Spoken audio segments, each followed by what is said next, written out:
बंदी छोड़ सतगुरु रामपाल जी परमेश्वर जी की जय हो। आप सभी भाई बहनों को मुझ पवन दास की तरफ से प्यार भरा नमस्कार, राम राम, सत साहिब। भाई और बहनों, आज का हमारा आध्यात्मिक विषय बहुत ही ज़्यादा गहन है, महत्वपूर्ण है।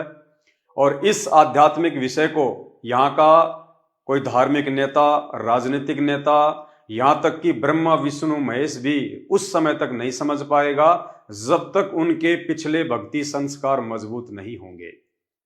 ब्रह्मा विष्णु महेश की तो छोड़ दीजिए, स्वयं सतगुरु रामपाल जी का खुद का परिवार और उस परिवार के पीछे आंखों पर अज्ञानता की काली पट्टी बांधकर गांधारी की तरह भूमिका कर रही 90% संगत को भी संत रामपाल जी की वास्तविक स्थिति का ज्ञान नहीं है कि संत रामपाल जी स्वयं धरती पर 8 सितंबर 1951 से प्रकट पूर्ण परमात्मा हैं या फिर किसी और परमात्मा के द्वारा भेजे गए उनके दास हैं। तो आज के विषय को थोड़ा ध्यान से सुनने की आवश्यकता है। मैं स्वयं भी परमपिता परमेश्वर सतगुरु रामपाल जी भगवान से अरदास करूंगा, विनती करूंगा कि परमेश्वर आप हमें अपना आशीर्वाद प्रदान करें ताकि आपके द्वारा बख्शीश सद्बुद्धि के आधार से ये दास अपने भगत भाई बहनों को आपकी वर्तमान में वास्तविक उपस्थिति को सही तरीके से समझा सके और मेरे भाई बहन भी इस वीडियो को ध्यानपूर्वक समझ सकें, गहनता से विचार कर सकें। तो परमेश्वर का आशीर्वाद प्राप्त करेंगे, उसके लिए हम परमेश्वर की वंदना करेंगे। परम पिता परमात्मा, सारी सृष्टि के रचनहार, कुल मालिक, असंख्य ब्रह्मांडों के स्वामी, जगत गुरु, तीनों लोकों में प्रवेश करके सबका पालन पोषण करने वाले राजाधिराज, आत्माधार, नाथों के नाथ, देवों के देव महादेव, सर्वेश्वर महेश्वर, मृत्युंजय, अजरो अमर, आदि अनादि, सनातनी प्रभु, जगत पिता जगदीश्वर, श्री श्री 1008 की उपाधि के वास्तविक अधिकारी, अकाल मूरत, शब्द स्वरूपी राम, वासुदेव, सर्वगतम ब्रह्म, परम पूज्य, प्रथम पूज्य, परम संत, परम पुरुष, परम धनी, परम दयालु, सत्य कबीर, हक्का कबीर, अल्लाहु अकबर, अल्लाहु कबीर, अल्लाह ताला, जगत के तारणहार, जगत के मुक्तिदाता, जगत के जगन्नाथ, हारे का सहारा, हिंदुओं का राम भगवान प्रभु, मुसलमानों के अल्लाह, ईसाइयों के मसीह, सिखों के वाहे गुरु, लीलाधर, जगत के जीवन दाता, संत शिरोमणि सतगुरु रामपाल जी परमेश्वर जी के चरण कमल में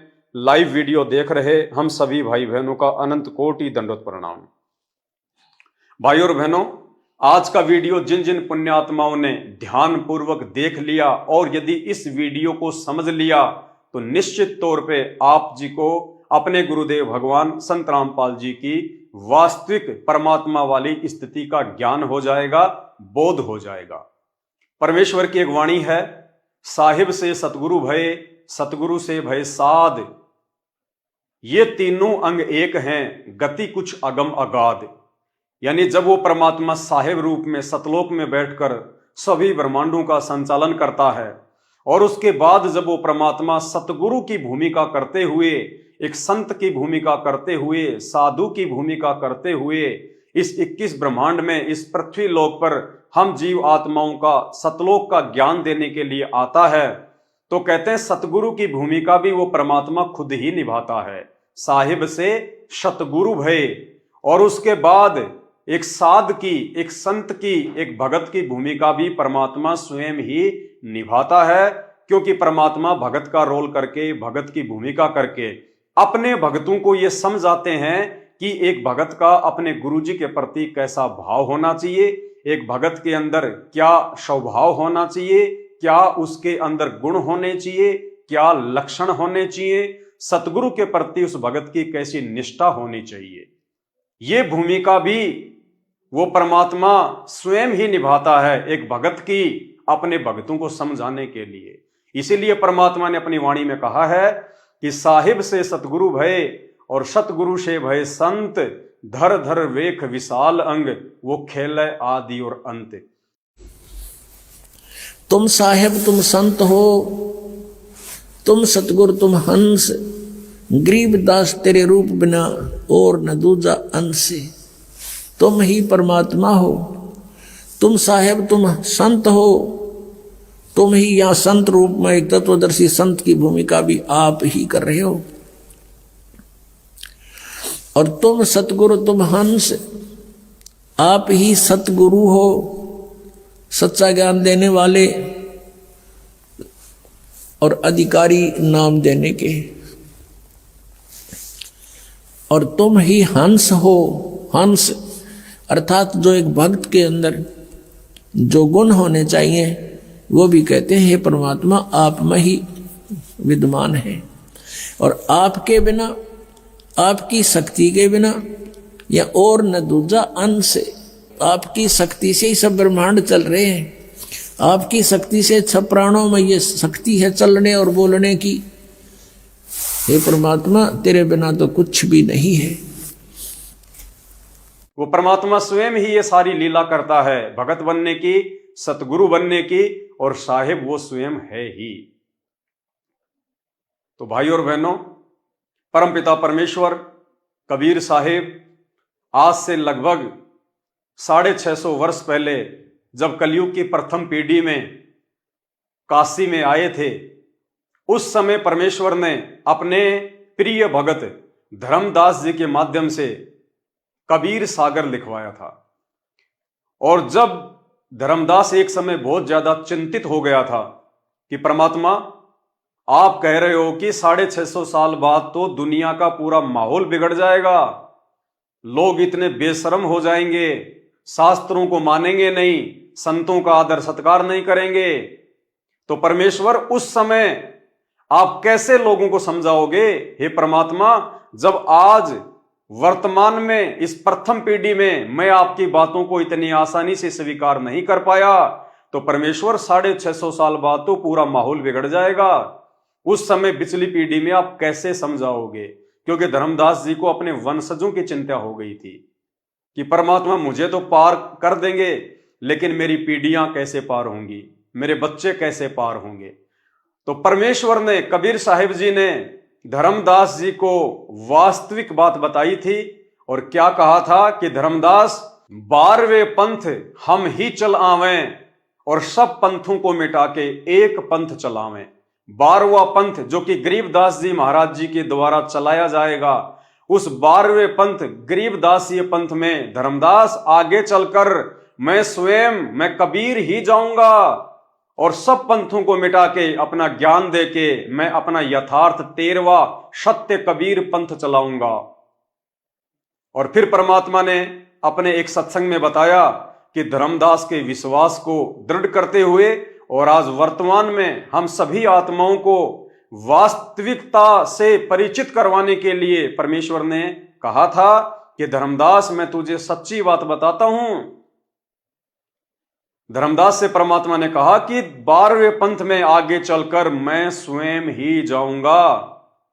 और फिर गुरुदेव ने उस सत्संग में कहा कि धर्मदास को तो परमात्मा ने वास्तविकता बता दी कि 12वें पंथ में मैं कबीर स्वयं ही जाऊंगा, मेरा कोई दास नहीं जाएगा, मेरा कोई अंश वंश नहीं जाएगा, मेरा कोई प्रतिनिधि नहीं जाएगा, मैं किसी आत्मा को खड़ा नहीं करूंगा, बल्कि मैं कबीर स्वयं ही 12वें पंथ में जाऊंगा।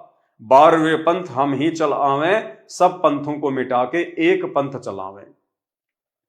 और उसके बाद कहा था कि उस काल के आगे परमात्मा ने थोड़ा सा भेद रखा कि 12वें पंथ में मेरा दास जाएगा, मेरा हंस जाएगा, ताकि काल को यह चिंता ना हो जाए कि यदि वो कबीर परमात्मा स्वयं आ गया तो मेरा तो सारा बाग ही उजाड़ देगा। तो उस 12वें पंथ में मैं आऊंगा स्वयं और फिर सभी पंथों को खत्म करके एक पंथ बनाऊंगा और सारी सृष्टि मेरा ही नाम लेगी। तेरे 42 वंश क्या सारी सृष्टि ने पार करूंगा धर्मदास, इन 42 की तो चिंता छोड़ तू। तब उसका दिल डटा था और काल के सामने परमात्मा ने थोड़ा सा भेद रखा कि मैं अपना अंश भेजूंगा। इसलिए काल के आगे परमात्मा ने थोड़ा सा भेद रखा कि मेरा हंस जाएगा, मेरा दास जाएगा, लेकिन धर्मदास जी को परमात्मा ने अपनी वास्तविक स्थिति से परिचित करवा दिया कि धर्मदास उस 12वें पंथ में मैं स्वयं ही चलकर जाऊंगा। पुण्यात्माओं, आज का हमारा वीडियो इस 12वें पंथ में परमेश्वर के आने को लेके है, इसलिए आप विशेष तौर से इस वीडियो को ध्यान से सुने और ध्यान से देखें। तो सुनिए सबसे पहले ये छोटा सा 2 मिनट का वीडियो जिसमें परमात्मा धर्मदास को कह रहे हैं कि काल के आगे तो परमात्मा ने भेद रखा कि मेरा हंस जाएगा, लेकिन असल बात उन्होंने धर्मदास जी को बता दी कि धर्मदास 12वें पंथ में मैं स्वयं ही जाऊंगा। पहले सुनिए वीडियो, उसके बाद आपको पवित्र पुस्तक ज्ञान गंगा की भूमिका में से पेज नंबर 14 और 15 से भी आपको दिखाएंगे। सुनिए। तो उस 12वें पंथ में मैं आऊंगा स्वयं, और फिर सभी पंथों को खत्म करके एक पंथ बनाऊंगा और सारी सृष्टि मेरा ही नाम लेगी। तेरे 42 वंश क्या सारी सृष्टि न पार करूंगा धर्मदास, इन 42 की तो चिंता छोड़ तू। तब उसका दिल डटा था और काल के सामने परमात्मा ने थोड़ा सा भेद रखा कि मैं अपना अंश भेजूंगा। तो भाई और बहनों, आपने सुना कैसे परमात्मा ने 12वें पंथ में अपने आने के विषय में धर्मदास जी को सच्ची बात बता दी थी। और कबीर सागर में भी परमात्मा ने यही लिखवाया, अगर परमेश्वर को अपने किसी दास को भेजना होता आज वर्तमान में स्वयं ना आकर, तो परमात्मा कबीर सागर में कभी भी ये वाणी नहीं लिखवाते कि 12वें पंथ हम ही चल आवें, सब पंथों को मिटाकर एक पंथ चलावें। अब आपको और ज्यादा विश्वास दिलाने के लिए, दृढ़ करने के लिए कि 12वें पंथ में कबीर साहिब जी ने संत रामपाल जी के रूप में अपने किसी दास को भेजा है, प्रतिनिधि को भेजा है, या वो कबीर परमात्मा स्वयं ही चलकर संत रामपाल जी के रूप में 8 सितंबर 1951 से आए हुए हैं। तो भाई और बहनों, आपके सामने ये पवित्र पुस्तक ज्ञान गंगा है। यही पुस्तक जो आप मेरे हाथ में देख रहे हैं, ज्ञान गंगा, संत रामपाल जी के कर कमलों के द्वारा लिखित है। इस पुस्तक की भूमिका में पेज नंबर 14 और 15 पे परमेश्वर ने असुर निकंदन रमैणी की एक वाणी को समझाते हुए ये क्लियर कर दिया, साफ कर दिया कि गरीबदास जी के 12वें पंथ में कौन आएगा, स्वयं कबीर परमात्मा आएंगे या कबीर परमात्मा अपने किसी दास को भेजेंगे। भाई और बहनों, जिन जिन मेरे भगत भाई बहनों ने इस कंसेप्ट को समझ लिया, और यह कंसेप्ट इतना गहरा है, इस कंसेप्ट को यहां का कोई वैज्ञानिक नहीं समझ सकता, यहां का कोई नेता नहीं समझ सकता, यहां के ब्रह्मा विष्णु महेश नहीं समझ सकते। इस कंसेप्ट को केवल वही विशेष आत्माएं समझ पाएंगी जो विशेष आत्माएं इस कबीर परमात्मा सतगुरु रामपाल जी भगवान की युगों युगों से भक्ति करती आ रही हैं। तो देखिए परमात्मा ने क्या समझाया। संत गरीबदास जी ने अपनी अमृतवाणी असुर निकंदन रमैणी में कहा है, क्या कहा है? सतगुरु दिल्ली मंडल आईसी, सूती धरणी सूम जगाईसी। संत गरीबदास जी महाराज गांव छुडानी, जिला जज्जर, हरियाणा, लगभग 350 वर्ष पहले धरती पे प्रकट हुए थे, जिन्होंने ग्रंथ साहिब नाम से एक अनमोल सदग्रंथ साहिब की रचना की। वो गरीबदास जी क्या कह रहे हैं सतगुरु के विषय में, वर्तमान में उस कबीर परमात्मा के धरती पर प्रकट होने के विषय में, 12वें पंथ में आने के विषय में। सतगुरु दिल्ली मंडल आईसी, कौन से सतगुरु दिल्ली मंडल में आएंगे? कौन से सतगुरु गांव धनाना, जिला सोनीपत, हरियाणा में आएंगे? सतगुरु दिल्ली मंडल आईसी, सूती धरणी सूम जगाईसी। आगे उसका भावार्थ किया है। भावार्थ है कि संत गरीबदास जी के सतगुरु पूज्य कबीर साहिब जी थे। पुराना रोहतक, जिला सोनीपत, रोहतक तथा झज्जर को मिलाकर एक जिला रोहतक था, दिल्ली मंडल में लगता था। यह किसी राजा के अधीन नहीं था, अंग्रेजों के शासन काल में दिल्ली के अधीन था। संत गरीबदास जी ने स्पष्ट किया है कि सतगुरु, कौन सतगुरु? जो गरीबदास जी को मिले थे। कौन? कबीर परमेश्वर, बाकायदा नाम लिखा हुआ है। सतगुरु परमेश्वर कबीर जी दिल्ली मंडल में आएंगे, भक्तिहीन प्राणियों को जगाएंगे, सत्य भक्ति कराएंगे। अब कैसे वो परमात्मा 12वें पंथ में आएंगे देखिएगा। परमेश्वर कबीर जी ने कहा था कि, यानी गरीबदास जी कह रहे हैं कि मुझे जो सतगुरु मिले थे सतलोक से आके जिंदा महात्मा के रूप में, वो कबीर परमात्मा, उस कबीर परमात्मा ने गरीबदास जी से क्या कहा था? परमेश्वर कबीर जी ने कहा था कि जिस समय कलयुग 5500 वर्ष बीत चुका होगा, मैं गरीबदास वाले 12वें पंथ में आगे स्वयं आऊंगा। उस कबीर परमात्मा ने क्या कहा गरीबदास जी को कि 12वें पंथ में आगे चलकर मैं स्वयं ही आऊंगा, मैं कबीर स्वयं ही आऊंगा। मेरा कोई दास नहीं जाएगा, मेरा कोई भगत नहीं जाएगा, मेरा कोई प्रतिनिधि नहीं जाएगा, मैं स्वयं आऊंगा। संत गरीबदास जी द्वारा मेरी यानी कबीर परमेश्वर की महिमा की वाणी प्रकट होगी तथा गरीबदास वाले 12वें पंथ तक के साधक मुझे आधार बनाकर वाणी को समझने की कोशिश करेंगे, परंतु वाणी को न समझकर सतनाम तथा सारनाम से वंचित रहने के कारण असंख्य जन्म तक सत्यलोक प्राप्ति नहीं कर सकते।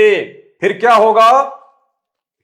उसी 12वें पंथ गरीबदास जी वाले पंथ में कौन आएगा? मैं परमेश्वर कबीर जी स्वयं ही चलकर आऊंगा। यानी गरीबदास जी महाराज जी ने भी अपने ग्रंथ में यही प्रमाण दिया है कि 12वें पंथ में आगे चलकर उस कबीर परमात्मा का कोई प्रतिनिधि नहीं आएगा, कोई दास नहीं आएगा, वो कबीर परमात्मा स्वयं ही चलकर आएंगे। और धर्मदास जी के माध्यम से परमात्मा ने कबीर सागर में भी यही लिखवाया कि 12वें पंथ हम ही चल आवें, सब पंथों को मिटा के एक ही पंथ चलावें। मैं परमेश्वर कबीर जी स्वयं ही चलकर आऊंगा। तब संत गरीबदास जी द्वारा प्रकट की गई वाणी को मैं कबीर परमेश्वर जन्म लेकर नहीं प्रकट होकर समझाऊंगा। क्या कह रहे हैं परमात्मा कि 12वें पंथ गरीबदास वाले पंथ में आगे चलकर मैं कबीर परमेश्वर स्वयं ही चलकर आऊंगा और प्रकट होकर 8 सितंबर 1951 को प्रकट होकर फिर गरीबदास जी के पंथ में प्रवेश करके स्वयं ही गरीबदास जी की वाणियों को समझाऊंगा। इसके अलावा भाइयों और बहनों, आपको 2 छोटे छोटे वीडियो सतगुरु रामपाल जी भगवान के सत्संग के दास सुनाना चाहेगा, क्योंकि सबसे पहले यह कंसेप्ट क्लियर करना बहुत जरूरी है कि 13वें पंथ को कौन चलाएगा। यानी 12वें पंथ में कबीर परमात्मा स्वयं ही आएंगे, ये आपने इन वाणियों से देख लिया, निष्कर्ष निकाल लिया। अब 12वें पंथ में आने के बाद में 13वें पंथ को कौन चलाएगा, 13वां वंश कौन होगा, तो उसके लिए आप जी सतगुरु रामपाल जी भगवान का एक छोटा सा 2 मिनट का सत्संग का वीडियो सुनिए, जिसमें सतगुरु रामपाल जी परमेश्वर कह रहे हैं कि उस 13वें पंथ को चलाने वाला ये समझ लेना समर्थ सत्य कबीर ही होगा। कबीर जी का दास नहीं होगा, कबीर जी का कोई प्रतिनिधि नहीं होगा, कबीर जी के द्वारा भेजा गया कोई हंस नहीं होगा।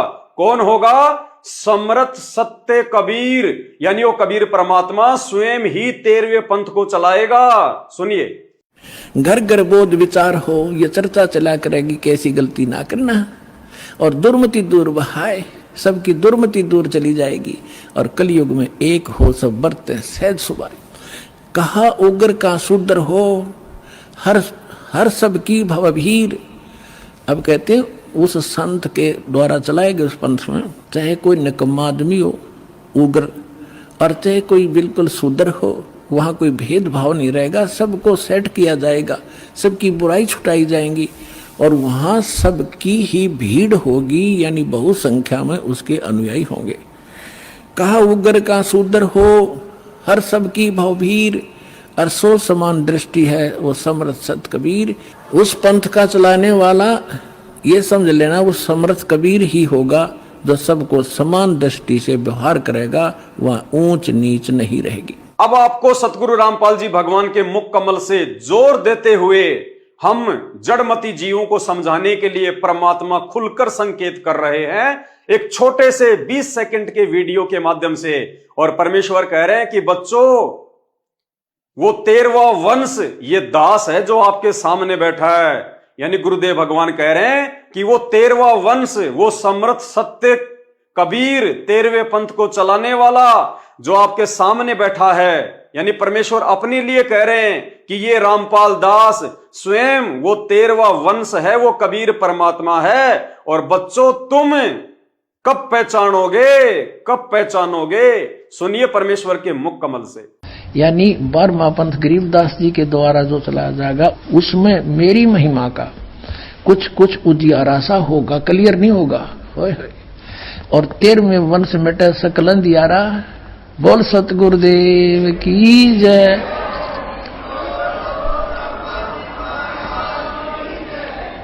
ये 13वां वंश ये दास है जो आपके सामने बैठा है। भाई बच्चों आप कद पहचानोगे। भाई और बहनों, अब आगे का जो वीडियो है, इस वीडियो को आपने विशेष तौर से सुनना और देखना है। मुख्य जो कंसेप्ट है 12वें और 13वें पंथ का, उस कबीर परमेश्वर के स्वयं आने का, यह अब आपको समझाया जाएगा। और यह यदि आपने समझ लिया तो समझो आपने परमात्मा समझ लिया, आपने संत रामपाल जी भगवान की वर्तमान में वास्तविक स्थिति को समझ लिया। तो वाणियां आपने पढ़ी कि 12वें पंथ हम ही चलावें, सब पंथों को मिटा के एक पंथ चलावें। और आदरणीय गरीबदास जी महाराज जी की वाणियां भी आपने पढ़ी कि सतगुरु दिल्ली मंडल आईसी, सूती धरनी सुम जगाईसी। यानी गरीबदास के 12वें पंथ में आगे चलकर मैं कबीर परमेश्वर स्वयं ही प्रकट होकर वाणियों को समझाऊंगा। अब हमारे बहुत सारे भगत भाई बहन जो हैं वो भ्रमित हो जाते हैं एक छोटा सा वीडियो देखकर, एक अन्य जो वाणी है उसको सुनकर। कौन सी वाणी है कि जब आवे 5505 तब ये वचन मेरा होगा साचा, महापुरुष फरमान तब जग तारण को आए, 5 सहस अरु 500 जब कलयुग बीत जाए। कि उस कबीर परमात्मा ने तो अपनी वाणी के अनुसार सन 1997 में धरती पे आना था। और संत रामपाल जी ने तो हमें अपनी पुस्तकों से दिखाया कि मुझ रामपाल दास को वो कबीर परमात्मा मार्च 1997 में आके मिले दिन के 10 बजे। तो भाई संत रामपाल जी परमात्मा नहीं हो सकते। ये संत रामपाल जी के खुद के परिवार और उस परिवार के पीछे अंधी होके चल रही 90% संगत के विचार हैं कि संत रामपाल जी परमात्मा नहीं हो सकते। संत रामपाल जी ने तो 8 सितंबर 1951 को इंद्रो माई की कोख से जन्म लिया है। और कबीर भगवान तो संत रामपाल जी को 1997 में आके मिले थे। और 1997 में संत रामपाल जी की आत्मा को सतलोक भेज दिया।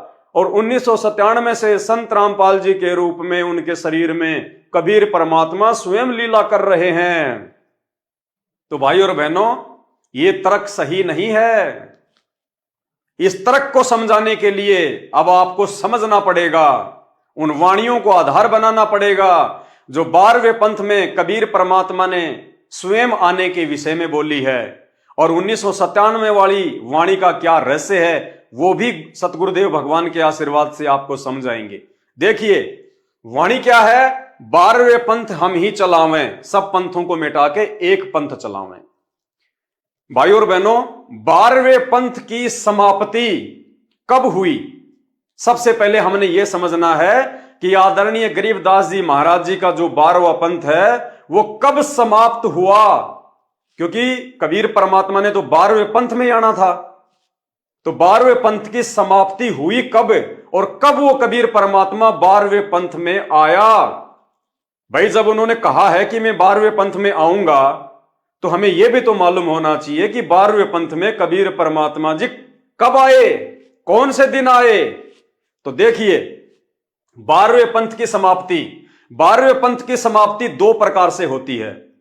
सबसे पहली 1994 में, क्योंकि 1993 में 12वें पंथ के अंतिम गुरु आदरणीय रामदेवानंद जी महाराज ने सतगुरु रामपाल जी को लीलामय तरीके से सत्संग करने के आदेश दे दिए थे 1993 में।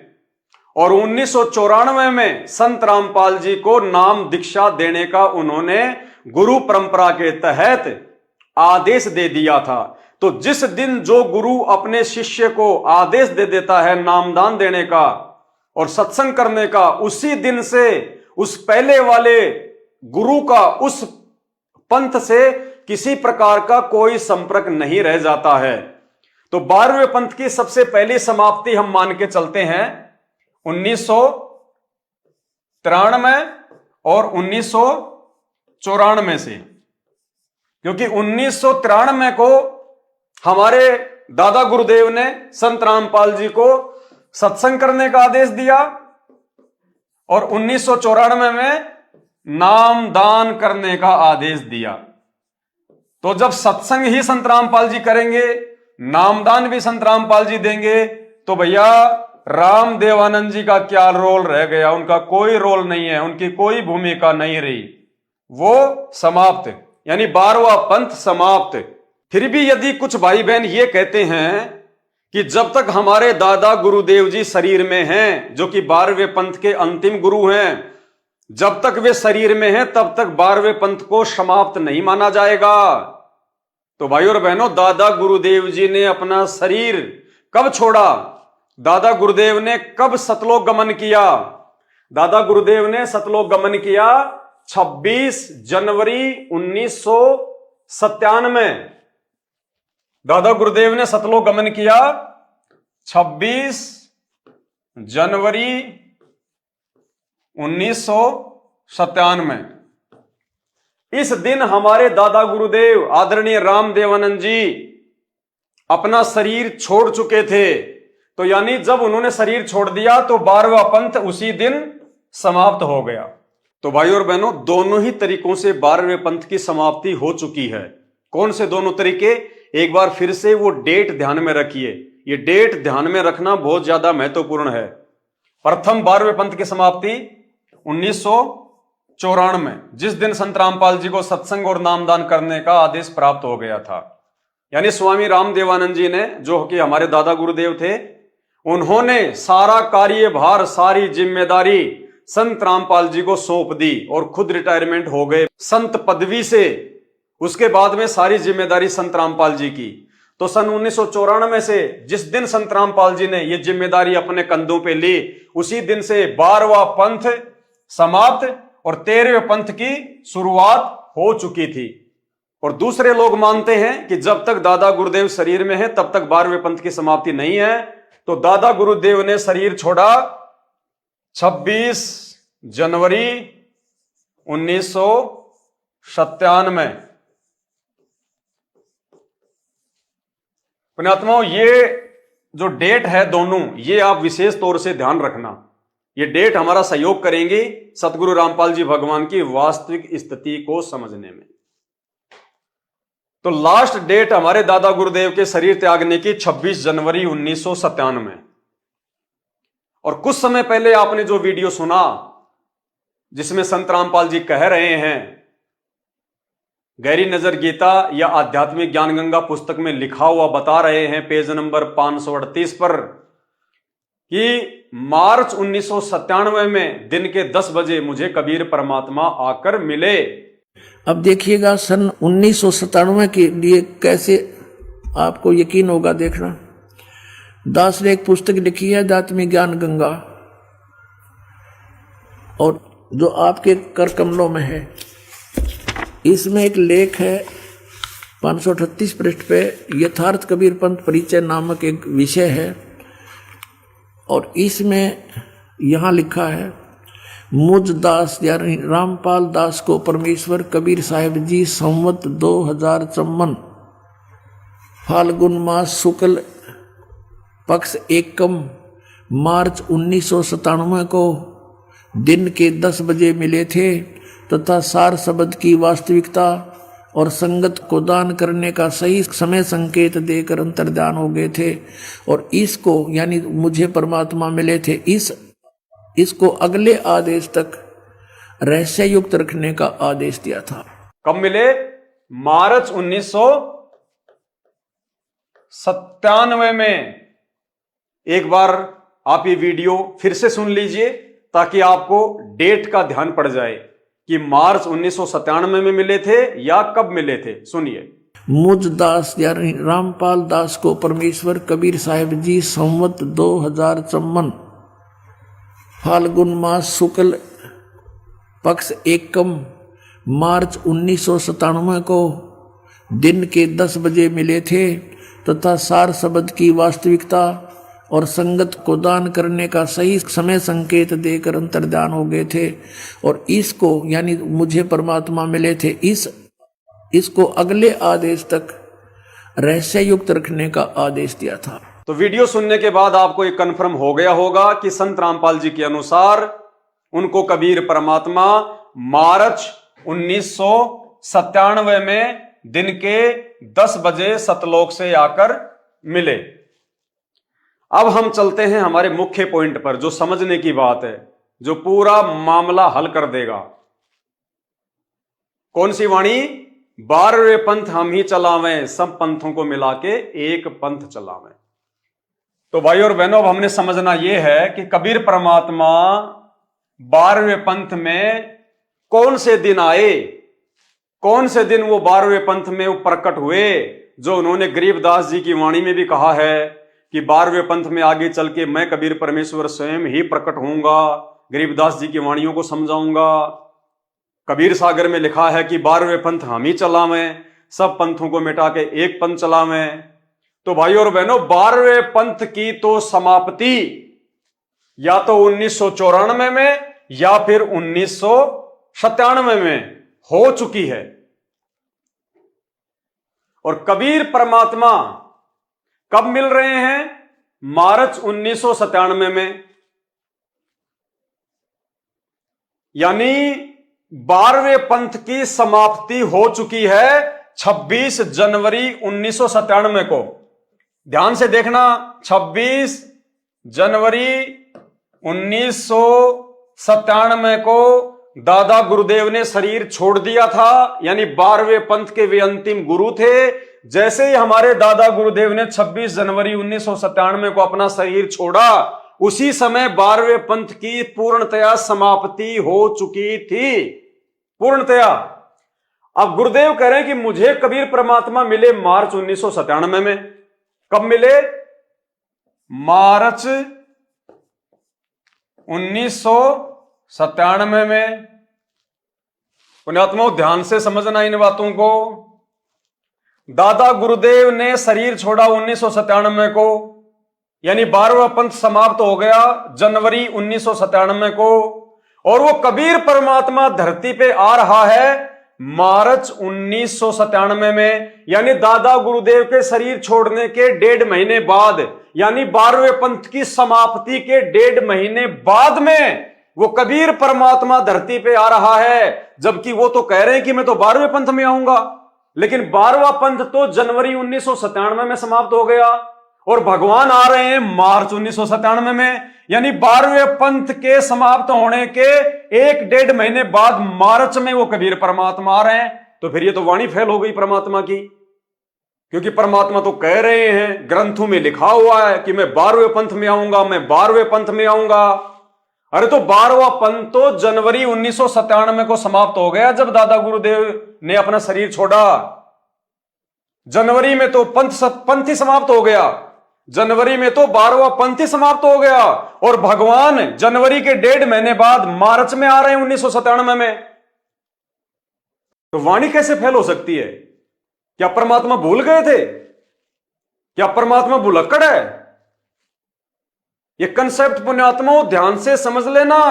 इस कंसेप्ट को समझना 33 करोड़ देवी देवता ब्रह्मा विष्णु महेश के बस की बात भी नहीं है। खुद संत रामपाल जी के 90% भगत और उनका कलयुगी परिवार भी नहीं समझ पा रहा, जिस कारण से आज भी वो उनका जन्मदिन मना रहे हैं, भगवान का जन्मदिन मना रहे हैं, परमात्मा को मानुष मान रहे हैं, गुरुदेव को।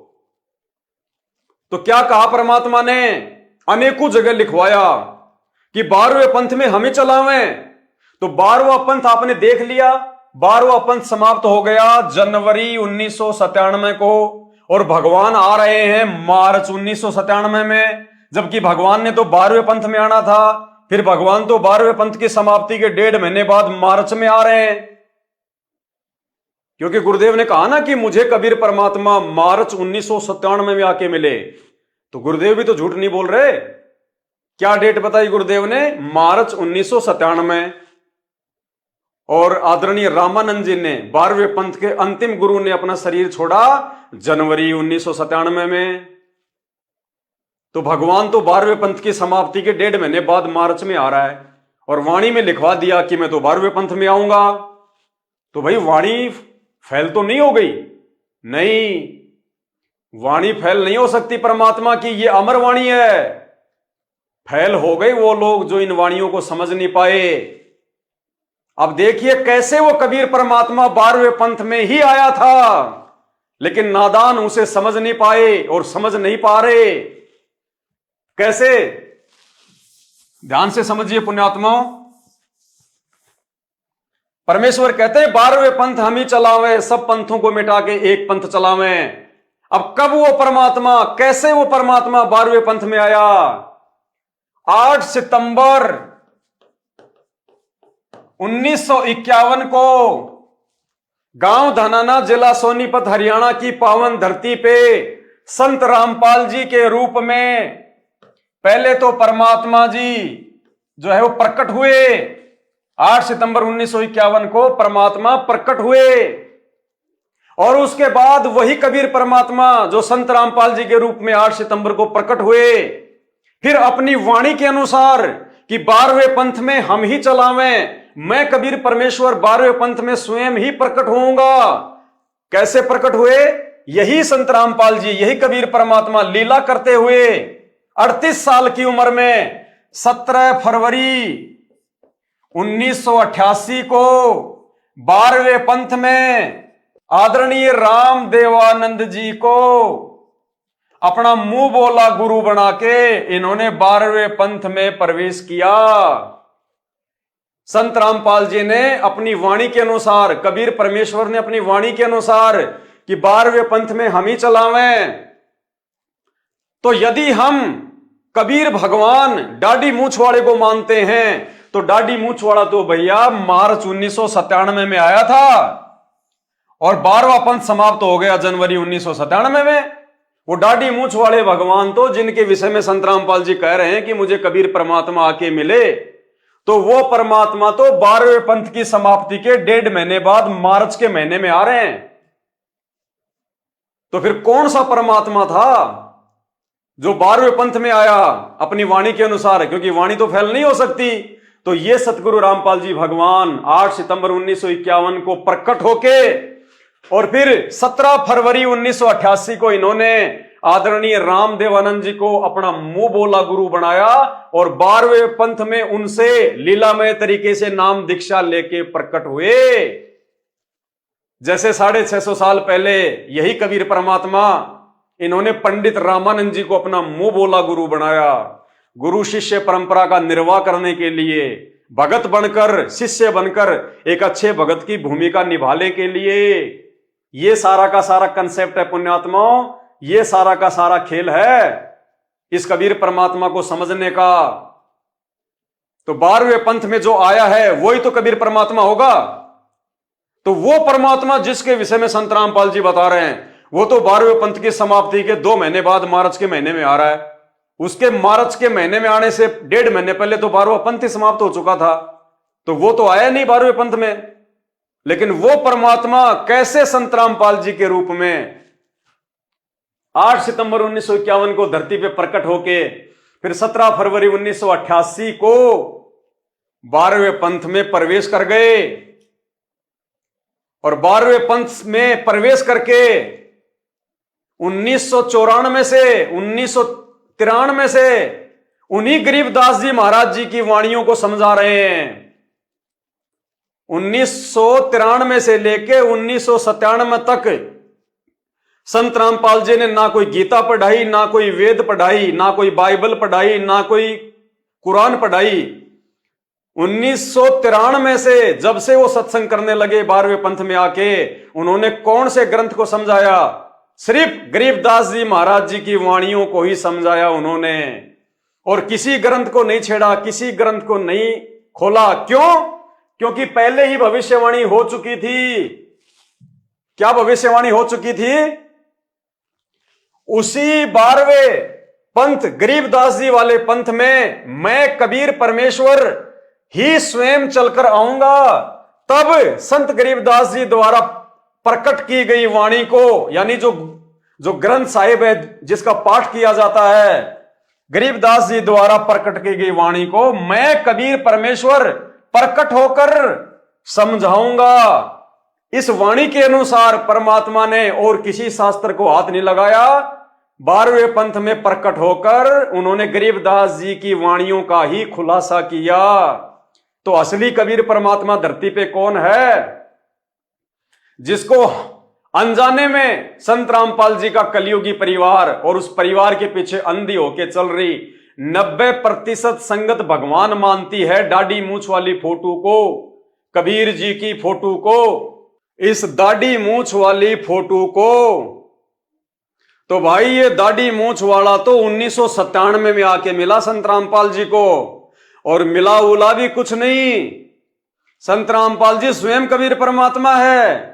इस भगवान को आके और कौन सा भगवान मिलेगा?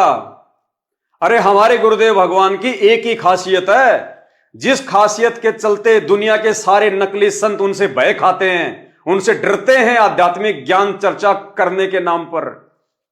और वो क्या खासियत है? संत रामपाल जी जो भी बात बोलते हैं उसके 10 एविडेंस देते हैं, उसके प्रमाण देते हैं। तो यदि संत रामपाल जी कह रहे हैं कि मार्च 1997 में मुझे कबीर परमात्मा दिन के 10 बजे मिले, तो इसका कोई प्रमाण है इसका कोई प्रमाण? उस समय तो सीसीटीवी कैमरे भी लगे हुए थे, उस समय कोई भगत भी तो नहीं था आसपास में। सतगुरु रामपाल जी वो प्रमाण देने के लिए किसी भगत को अपने पास में भी तो रख सकते थे, ताकि ये भगत मेरा जो है गवाह बन जाए कि देखो मुझे दिन के 10 बजे मार्च 1997 में कबीर जी आके मिले जिंदे महात्मा के रूप में। लेकिन कहीं कोई प्रमाण आपको देखने और सुनने को नहीं मिलेगा। क्यों? क्योंकि ये जो बात संत रामपाल जी ने कही है कि मुझे कबीर परमात्मा मार्च 1997 में आके मिले, ये बात केवल उन्होंने उस वाणी को सत्य साबित करने के लिए कही है, जो वाणी उन्होंने 650 साल पहले धर्मदास जी के माध्यम से लिखवाई थी। क्या? कि जब आवे 5505 तब ये वचन मेरा होगा साचा। 5000 और 500 जब कलयुग बीत जाए, और 5500 ये कलयुग 1997 में बीतता है। कि 5000 और 500 जब कलयुग बीत जाए, महापुरुष फरमान तब जग तारण को आए।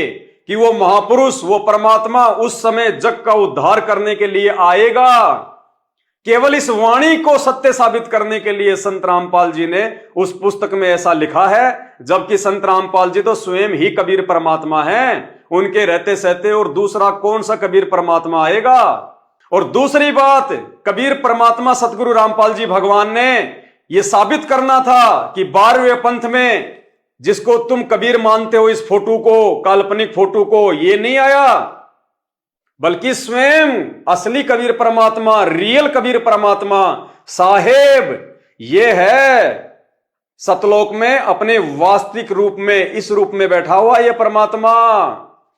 उस 12वें पंथ में कि 12वें पंथ में हम ही चलावे, सब पंथों को मिटा के एक पंथ चलावे, ये है वो कबीर परमात्मा जिनकी वाणी कभी झूठी नहीं हो सकती, जो कभी झूठ नहीं कह सकता, ना बोल सकता। तो परमेश्वर ने उस वाणी के अनुसार कि 12वें पंथ में आगे चलकर मैं कबीर परमेश्वर स्वयं ही प्रकट होकर संत गरीबदास जी के द्वारा प्रकट की गई वाणियों को समझाऊंगा। तो भाई 17 फरवरी 1988 को 12वें पंथ में लीलामय तरीके से अपना मुंह बोला गुरु बना के रामदेवानंद जी को और संत गरीबदास जी के ग्रंथ साहिब को कौन पढ़ा रहा है? उन वाणियों का खुलासा किसने किया? सन 1993 से संत रामपाल जी ने। तो ये है वो असली कबीर परमात्मा। पुण्यात्माओं, ये है वो कंसेप्ट। पुण्यात्माओं, जानबूझ के इस कबीर परमात्मा सतगुरु रामपाल जी भगवान ने ये कंसेप्ट आप और हमारे लिए छोड़ दिए। क्या पता रामदेवानंद जी की, जो कि आप और हमारी तरह एक जीव थे, वो एक भगत थे, क्या पता उनकी मृत्यु कौन से दिन होनी थी, लेकिन परमात्मा ने जानबूझ के जनवरी 1997 तक उनको जीवित रखा, ताकि आने वाले समय में मेरी पुण्यात्माएं मुझे पहचान लेंगी। अगर हमारे दादा गुरुदेव की मृत्यु, उनका शरीर यदि 2 महीने बाद में छूटता, तो पुण्यात्माओं, हम लोग कभी भी नहीं समझ पाते कि असल में कबीर कौन है।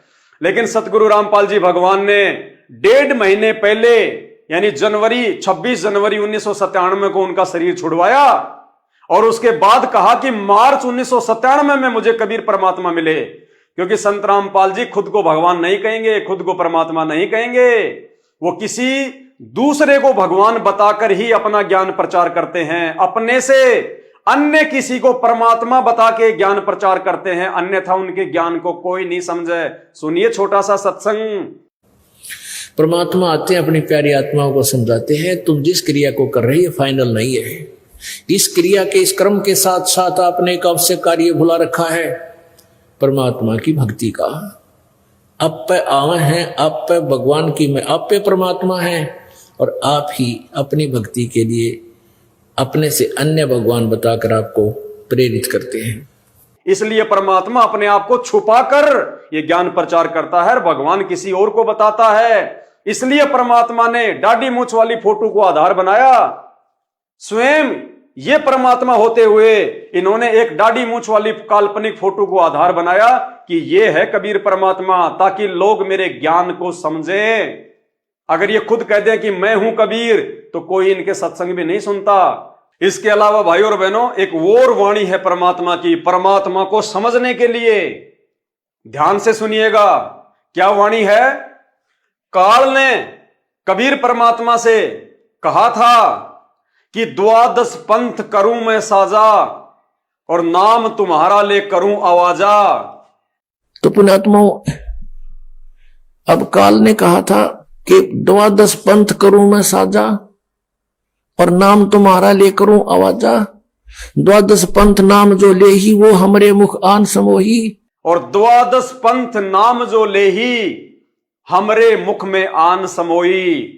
काल ने क्या कहा था कबीर परमात्मा से?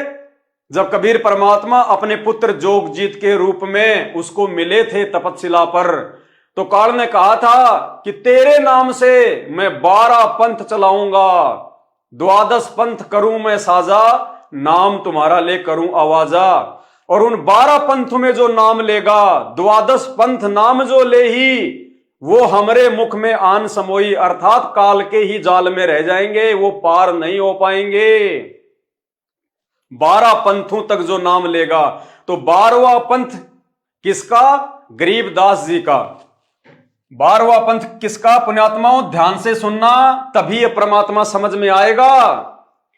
12 पंथ ये गरीबदास जी का पंथ है।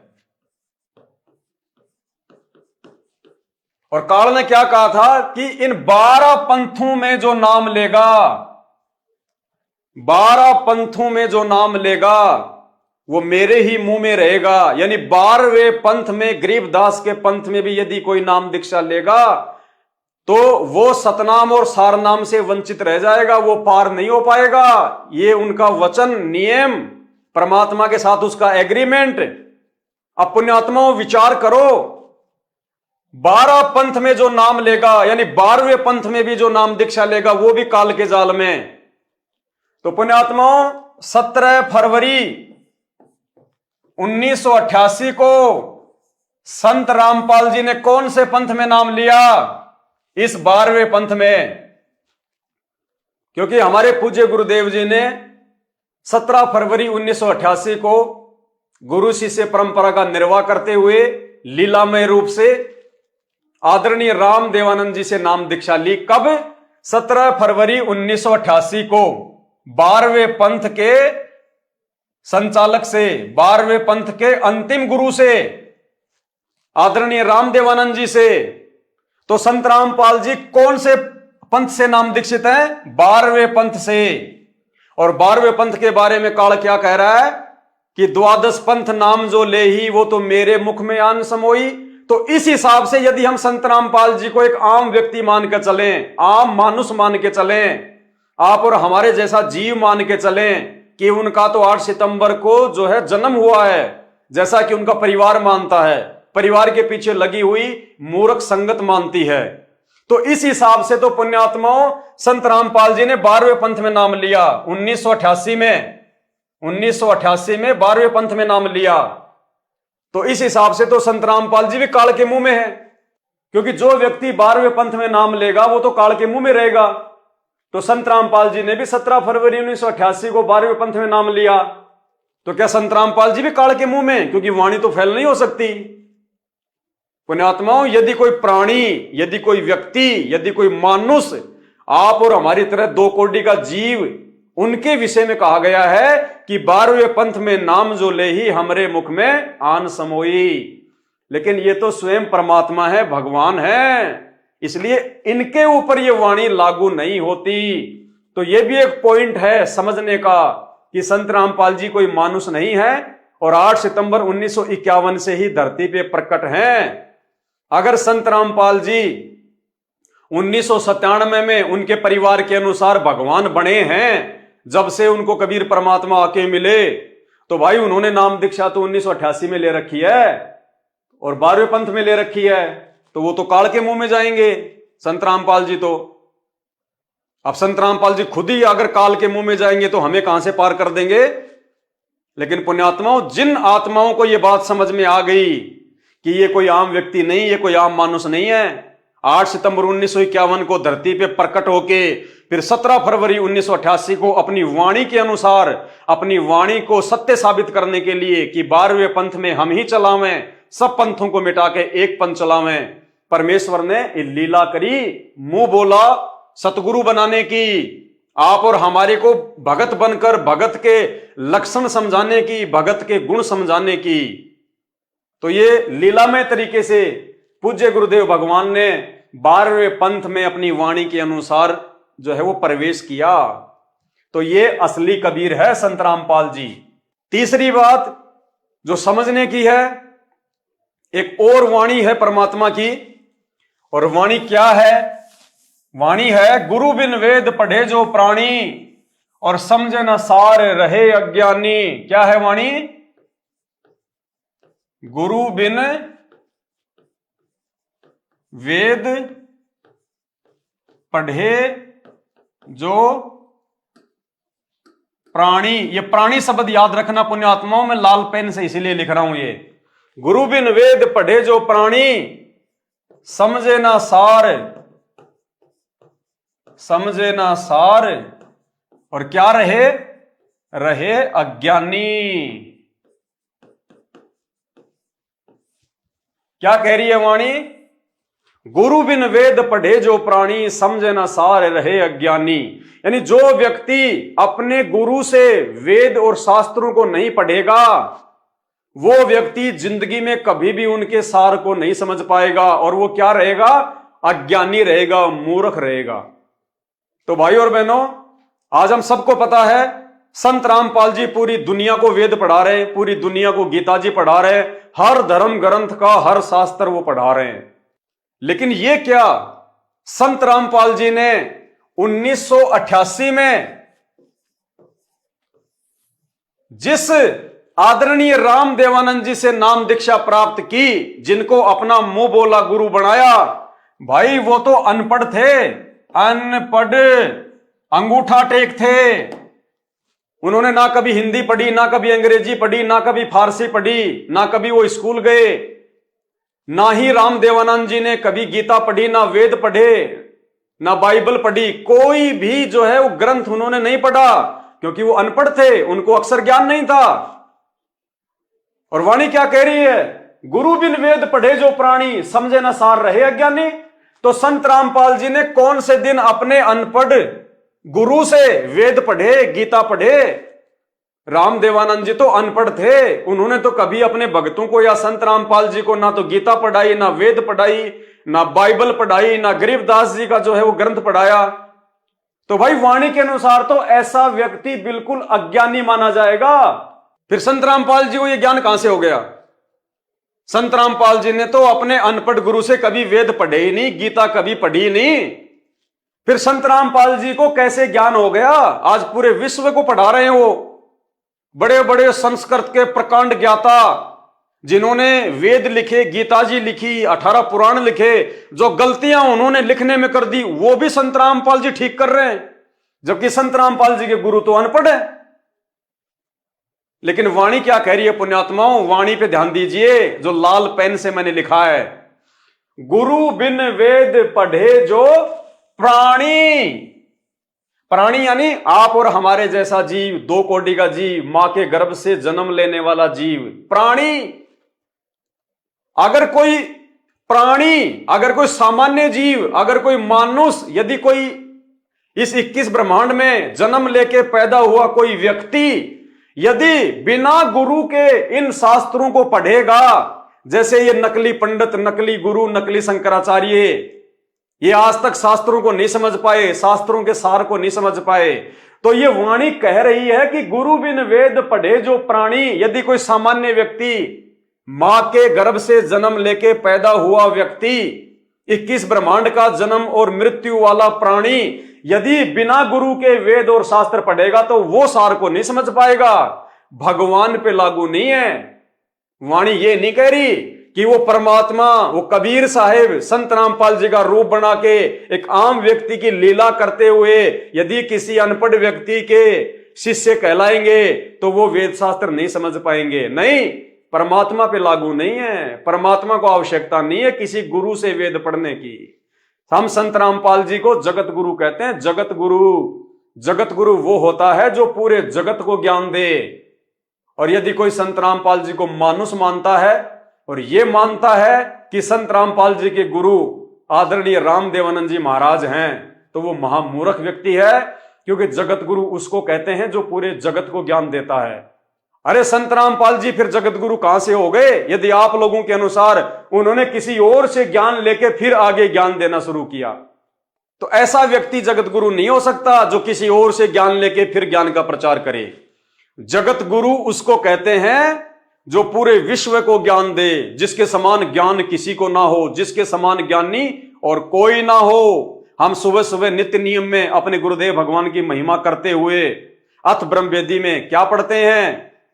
ज्ञान सागर अति उजागर निर्विकार निरंजनम महाज्ञानी महाध्यानी सत्सुकृत दुग्भंजनम। यानी हमारे गुरुदेव के समान कोई महाध्यानी नहीं, कोई ब्रह्म ज्ञानी नहीं और कोई महाज्ञानी नहीं। तो भाइयों और बहनों, वाणी के अनुसार यदि कोई प्राणी, यदि कोई मनुष्य, कोई आम व्यक्ति यदि बिना गुरु के या फिर किसी अनपढ़ गुरु के यदि वेद पढ़ेगा, गीता पढ़ेगा, तो वो सार को नहीं समझ पाएगा। और जब भूमिका एक व्यक्ति की खुद परमात्मा ही कर रहा है, भगत बनने की भूमिका खुद परमात्मा ही कर रहा है, तो उसका गुरु चाहे पढ़ा लिखा हो चाहे अनपढ़ हो, फिर कोई फर्क नहीं पड़ता, क्योंकि परमात्मा तो सर्वज्ञ होता है। उसको किसी गुरु से वेद पढ़ने की जरूरत नहीं, वो तो गुरुओं को वेद पढ़ाता है, पूरी दुनिया को वेद पढ़ाता है। तो इस वाणी के अनुसार भाई और बहनों, जो व्यक्ति संत रामपाल जी को आम व्यक्ति मानते हैं वो तो फेल हो जाएंगे, चक्कर में पड़ जाएंगे। और जो बुद्धिमान आत्माएं होंगी वो विचार करेंगी कि हमारे दादा गुरुदेव अनपढ़, अक्षर ज्ञान नहीं, हमारे दादा गुरुदेव ने कभी वेद नहीं पढ़े, कभी शास्त्र नहीं पढ़े, कभी गीता जी नहीं पढ़ी, और हमारे गुरुदेव ने मात्र 6 वर्षों में अनपढ़ गुरु की संगति करके और पूरी दुनिया को वेद पढ़ा दिए, सभी धर्मों के धर्मशास्त्र पढ़ा दिए। और यहां ही नहीं, एक छोटा सा सत्संग सुनिए गुरुदेव भगवान का, जिसमें पूज्य गुरुदेव कह रहे हैं कि कहीं आपको यह गलतफहमी हो कि भाई रामपाल को केवल हिंदू धर्म के ग्रंथों का ज्ञान है। नहीं, गुरुदेव कह रहे हैं पूरे विश्व में जितने भी धर्म ग्रंथ हैं उन सब का ज्ञान मुझ रामपाल दास को है, सबका ज्ञान। यानी पूरे विश्व में 206 से अधिक देश हैं, 206 से अधिक देश, हर देश की न्यारी न्यारी भाषा, अलग अलग भाषा, और हर देश का एक अपना इतिहास है, हर देश का एक अपना धर्म है। और गुरुदेव कह रहे हैं कि मुझे पूरे विश्व के धर्म ग्रंथों का ज्ञान है, यानी पूरे विश्व की भाषाओं का ज्ञान, पूरे विश्व के धर्म ग्रंथों का ज्ञान है। तो भाई ये कौन है फिर? आम व्यक्ति है क्या? सामान्य व्यक्ति है क्या? ये स्वयं कबीर परमात्मा है। और कबीर परमात्मा पूरे विश्व की तो छोड़िए, देवी देवताओं से लेके पाताल लोक के प्राणियों तक की, समुद्र के प्राणियों तक की भी, जीव जंतु पशु पक्षी चारों खानियों के प्राणियों की परमात्मा भाषा जानता है। परमात्मा कहते हैं चीटी पायल बाजे पैर, साहिब सुनता है सब लहर। सुनिए सतगुरु रामपाल जी भगवान के मुख कमल से, जिसमें परमात्मा कह रहे हैं आप और हमें ये विश्वास दिलाने के लिए कि धरती पे हमारे पूज्य गुरुदेव के रूप में कोई सामान्य व्यक्ति, कोई सामान्य जीव नहीं है, कोई मानुष नहीं है। स्वयं कबीर परमात्मा 8 सितंबर से प्रकट है और उनका जन्मदिन मनाकर, उनका अवतरण दिवस मनाकर हम उनको गालियां ना दे, क्योंकि जन्म उसका होता है जो मां से जन्म लेता है जीव।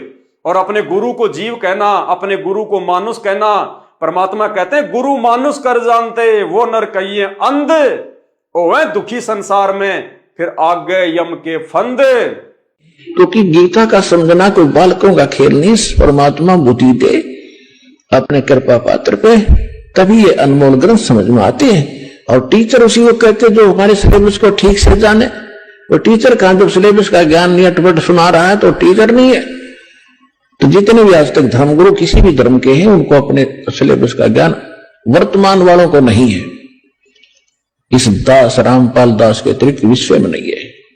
ये कद्दे से नमाजी उतारा।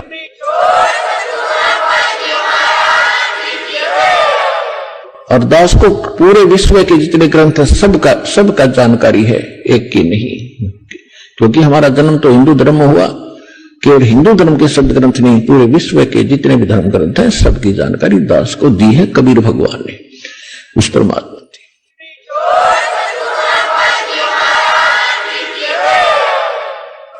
तो भाई और बहनों, अब हमारे को किसी प्रकार का कोई भी डाउट, कोई भी शंका नहीं रहनी चाहिए। इतने सारे, तो भाई और बहनों, अब हमारे को किसी भी प्रकार का डाउट, किसी भी प्रकार की कोई शंका नहीं रहनी चाहिए इतने सारे प्रमाण देखने के बाद। और जब हमें यह कन्फर्म हो जाएगा कि धरती पर 8 सितंबर 1951 से पूर्ण परमात्मा के रूप में सतगुरु रामपाल जी भगवान स्वयं प्रकट है, पुण्यात्माओं, यही हमारा विश्वास, यही हमारी दृढ़ता हमें सतलोक का रास्ता दिखाएगी।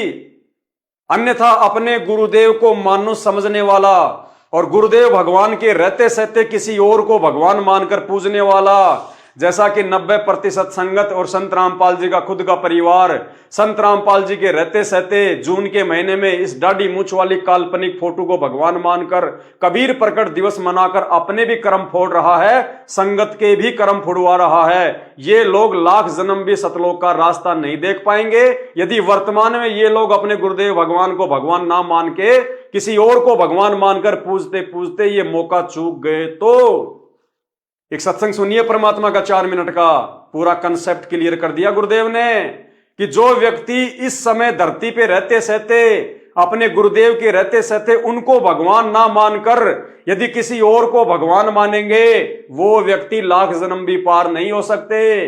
और गुरुदेव ने कहा इस सत्संग में कि पुण्यात्माओं, जब तुम त्रिकुटी पे जाओगे ये शरीर छोड़कर तो मुझदास के रूप में तुम्हें कबीर परमात्मा मिलेगा। और उस समय तुम्हारे जो भी आचार विचार और व्यवहार मुझदास के प्रति होंगे वो परमात्मा के प्रति समझे जाएंगे। अतः तुम त्रिकुटी पे धोखा ना खा जाओ भगवान को पहचानने में। इसलिए यहां पे सतगुरु के रहते सहते सतगुरु को भगवान मानकर तुमने ये रिहर्सल करनी है कि मैं किसी और भगवान को नहीं जानता, ना मानता, ना पहचानता। मेरे भगवान, मेरे परमात्मा, मेरे कबीर, मेरे अल्लाह, मेरे स्वामी सतगुरु रामपाल जी हैं। क्योंकि संत रामपाल जी वर्तमान में भी भगवान हैं और त्रिकुटी में भी वो ही रहेंगे। ये तो उन भक्तों को परमात्मा सचेत करने के लिए जो ज्ञान में कमजोर हैं, जो वर्तमान में अपने गुरुदेव को भगवान नहीं मान पा रहे, उनको परमात्मा समझाते हुए कहते हैं कि नालायकों, त्रिकुटी पे वो कबीर परमात्मा मुझ रामपाल दास के रूप में मिलेगा, जबकि संत रामपाल जी तो धरती पे भी स्वयं परमात्मा है। तो भाई और बहनों, फिर गुरुदेव ने उस सत्संग में आगे बताया कि जैसा व्यवहार तुम इस धरती पर अपने गुरुदेव के साथ में करोगे वो व्यवहार वैसा का वैसा परमात्मा के प्रति माना जाएगा। तो भाई और बहनों, ऐसा धोखा हम क्यों खाएं? हमने तो अपने गुरुदेव को भगवान मानते हुए उन्हीं को भोग लगाना है, क्योंकि जब हम गुरु को भोग लगाएंगे तो गुरुदेव कह रहे हैं कि वो परमात्मा को ही माना जाएगा, तो किसी और को परमात्मा मान के उसको भोग लगाने की आवश्यकता ही नहीं है। जब हम अपने गुरुदेव के साथ जैसा व्यवहार करेंगे वो भगवान के साथ में माना जाएगा।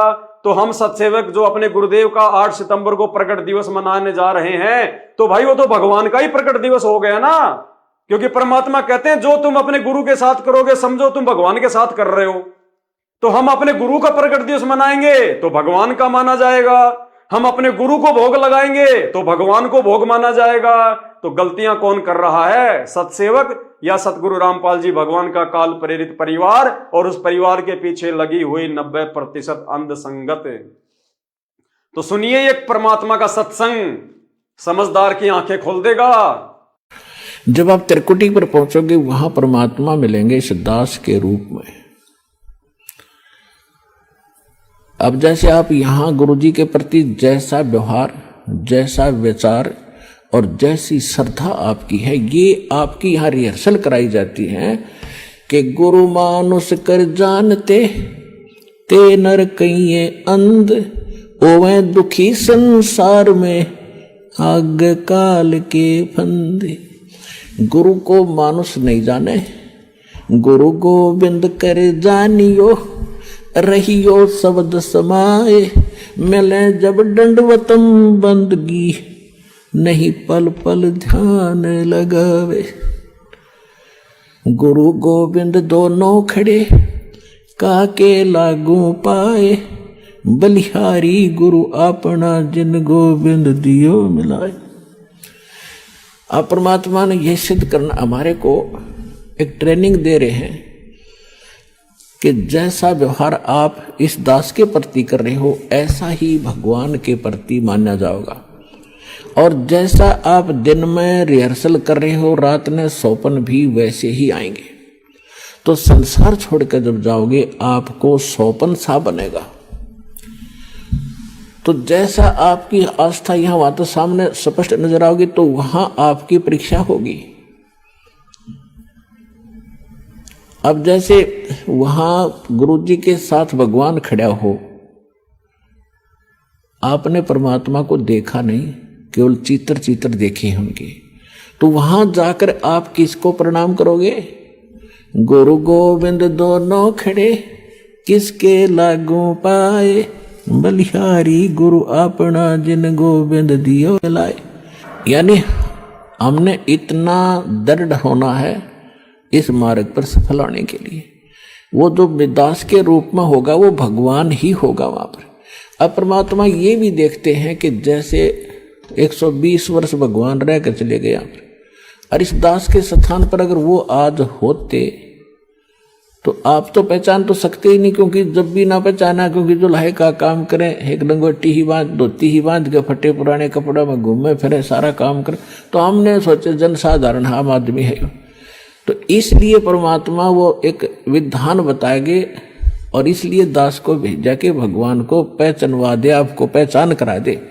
और कैसे मिलेगा ये नियम बताओ। तो जैसे उस समय भगवान होते इस दास के स्थान पर आप जैसा व्यवहार करते तो भगवान ये सब आपके अकाउंट जमा होता रहता आपका कि इसका कैसा व्यवहार है, कैसा विचार है।